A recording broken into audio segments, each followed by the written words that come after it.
ಸ್ನೇಹಿತರೆ, ಇವತ್ತು ಇಡಿಯಪ್ಪಮ್ ಯಾವ ರೀತಿ ಮಾಡೋದನ್ನು ತೋರಿಸ್ಕೊಡ್ತೀನಿ.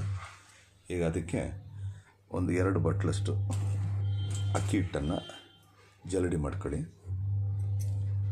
ನಾವು ಮನೆಯಲ್ಲಿ ಮಾಡಿರೋಂಥ ಹಿಟ್ಟನ್ನೇ ತಗೊತಾ ಇದ್ದೀವಿ. ನೀವು ಅಂಗಡಿಯಿಂದ ತೊಗೊಂಬಂದ ಹಿಟ್ಟನ್ನು ಸಹ ಮಾಡ್ಬೋದು. ಜರಡಿ ಮಾಡಿಟ್ಟಂಥ ಅಕ್ಕಿ ಹಿಟ್ಟಿಗೆ ರುಚಿಗೆ ತಕ್ಕಷ್ಟು ಉಪ್ಪನ್ನು ಬೆರೆಸ್ಕೋಬೇಕು.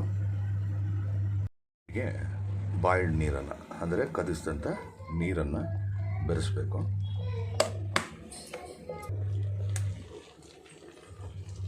ಆ ಹಿಟ್ಟನ್ನು ಚೆನ್ನಾಗಿ ಕುದಿಸಿದಂಥ ನೀರಲ್ಲಿ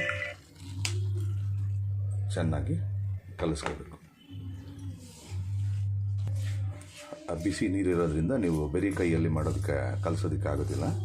ನೀವು ಮುದ್ದೆ ಮಾಡೋಂಥ ಸೌಟಲ್ಲಾದರೂ ಆಗ್ಬೋದು, ಅಥವಾ ಈ ಹಿಟ್ಟನ್ನು ಕಲಿಸ್ಕೊಳ್ಳೋಕ್ಕೆ ಇಟ್ಕೊಂತ ಒಂದು ಕೋಲಲ್ಲಿ ಚೆನ್ನಾಗಿ ಅದನ್ನು ಕಲಿಸ್ಕೊಳ್ಳಿ. ಬೇಕಾದಷ್ಟು ನೀರನ್ನು ಬೆರೆಸ್ಕೋಬೇಕು. ಕಲಸಿಟ್ಟಿದ್ದಂಥ ಹಿಟ್ಟನ್ನು ಒಂದು 5 ನಿಮಿಷ ಹಾಗೆ ಮುಚ್ಚಿಡಿ. ಅಂತ ಹಿಟ್ಟನ್ನು ಚೆನ್ನಾಗಿ ನಾದ್ಕೊಂಡು ಈ ರೀತಿ ಉಂಡೆ ಮಾಡ್ಕೋಬೇಕು. ಉಂಡೆ ಮಾಡಿದ ತಕ್ಷಣ ನಮಗೆ ಇದ್ದಂಥ ಹಿಟ್ಟನ್ನು ಚೆನ್ನಾಗಿ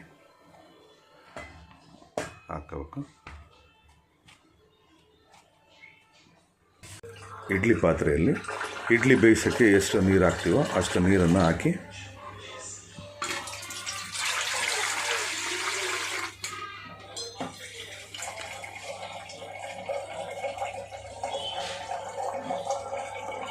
ನೀರು ಚೆನ್ನಾಗಿ ಕುದಿಬೇಕು. ಚೆನ್ನಾಗಿ ನೀರು ಕುದ್ದ ಮೇಲೆ ನೀವು ಅದನ್ನು ಬಟ್ಲನ್ನ ಅದರೊಳಗಿಟ್ಟರೆ ನಿಮಗೆ ಚೆನ್ನಾಗಿ ಬೇಯುತ್ತೆ. ಇಡ್ಲಿ ಪಾತ್ರೆಯಲ್ಲಿ ನೀರು ಚೆನ್ನಾಗಿ ಬಾಯ್ಲ್ಡ್ ಆಗ್ತಾಯಿದೆ. ಈ ಸ್ಟೇಜಲ್ಲಿ ನೀವು ಇಡ್ಲಿ ಪ್ಲೇಟನ್ನು ಇಟ್ಟು ಆ ಹಿಟ್ಟನ್ನು ಹಾಕ್ಕೋಬೇಕು. ಆ ಬಟ್ಲಿಗೆ ಒಂದು ಕಾಟನ್ ಬಟ್ಟೆನ ನೆನೆಸ್ಬಿಟ್ಟು ಹಾಕಿ, ನಂತರ ಚೆನ್ನಾಗಿ ನೋಡಿ ಈ ರೀತಿ ಎಷ್ಟು ಚೆನ್ನಾಗಿ ಬರ್ತಾಯಿದೆ ನೋಡಿ.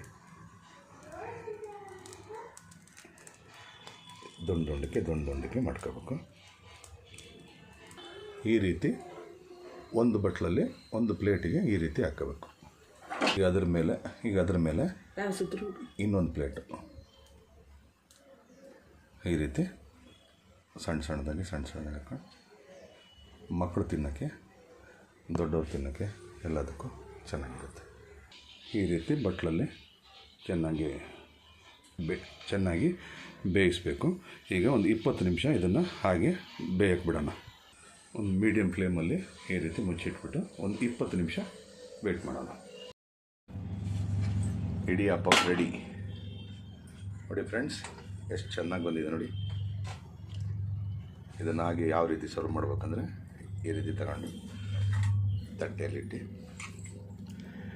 ಇದರ ಕಾಂಬಿನೇಷನ್ನು ಮೇಕೆ ಕಾಲು ಪಾಯ ಅಥವಾ ಹಾಲು, ಅದರ ಜೊತೆ ತಿಂದರೆ ಆಹಾ ಏನು ರುಚಿ ಅಂತೀರ ಸ್ನೇಹಿತರೆ.